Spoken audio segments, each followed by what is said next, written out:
பூவாடை காரியம்மா நீ மருளாடி வந்திடம்மா உடுக்கை பம்பை புற சொல்லிக்கே மேலம் தானொழிக்கே சிங்காங்கி ஆடை கட்டி தாயேடி சீனி எழுந்திடம்மா மேல்மலையனூரில் கோயில் கொண்ட என் அங்காள ஈஸ்வரியே ஆத்தாளை அழைக்கின்றேன் ஆடி இங்கே வந்திடம்மா நீ வந்திடம்மா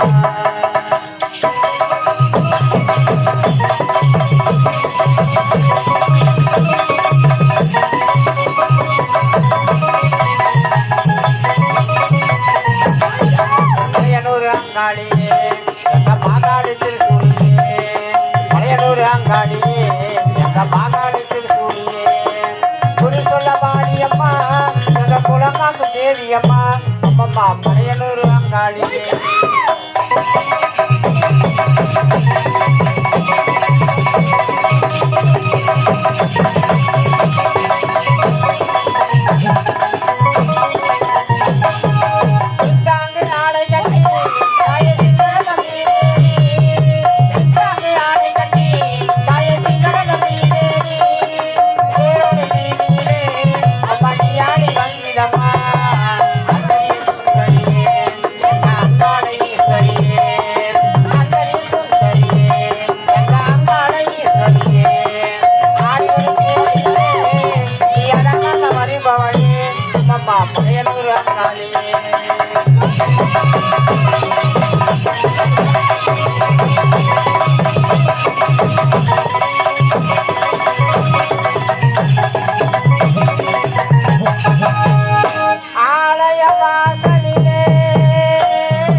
நீ வணங்கும் அம்மன் பேசுகின்றேன்.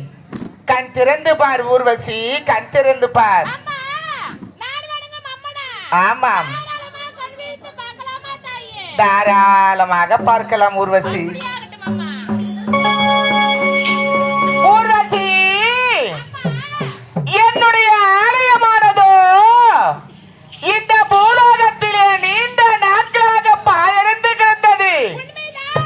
பாழடைந்து கிடந்த என்னுடைய ஆலயத்தை தேவலோகத்தை சேர்ந்த நீ இந்த பூலோகம் ஓடி வந்து 108 பாரிஜாத மலர்களை கொண்டு எனக்கு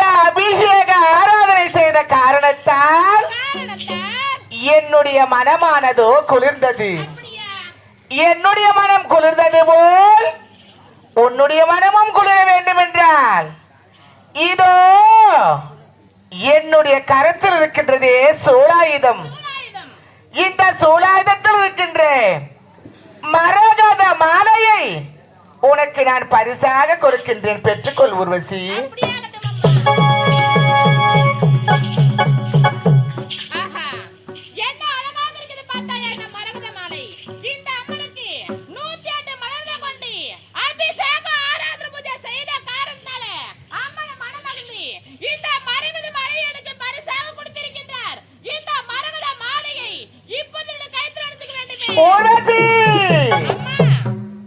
ஏன் இவ்வளவு அவசரப்படுகின்றாய் ஊர்வசி?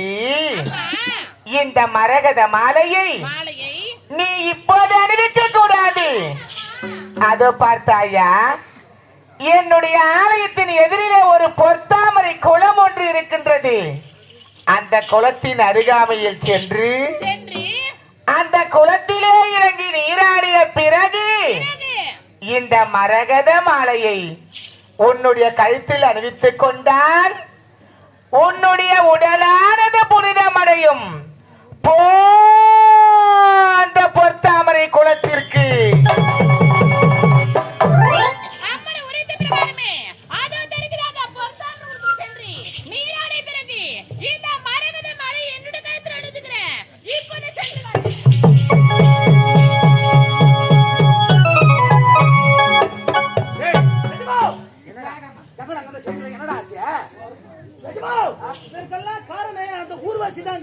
அவரை விடவே கூடாதுங்க. குறுக்கு வழியில சென்று மடக்கி பிடிக்கணும். வாங்காஜமா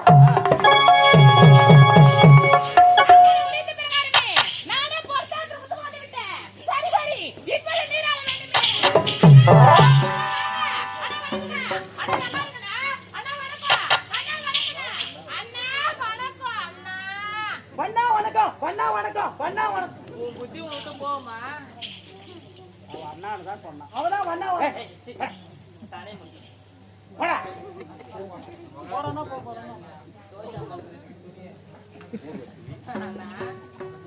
தேவலோகத்தை விட்டு மத்திய லோகம் வந்தோம். மத்திய லோகத்தை விட்டு பூலோகம் வந்து விட்டோம். பூலோகம் வந்த உடனே உன்னை பார்த்த உடனே எனக்கு புத்தி மாறிவிட்டது. புத்தி மாறிவிட்டதா? என்ன சொல்றீங்க? அண்ணா என்கிற வார்த்தையை மறந்துவிட்டு அத்தான் என கட்டிப்பிடித்த கன்னத்தில் ஒரே ஒரு முத்தம்.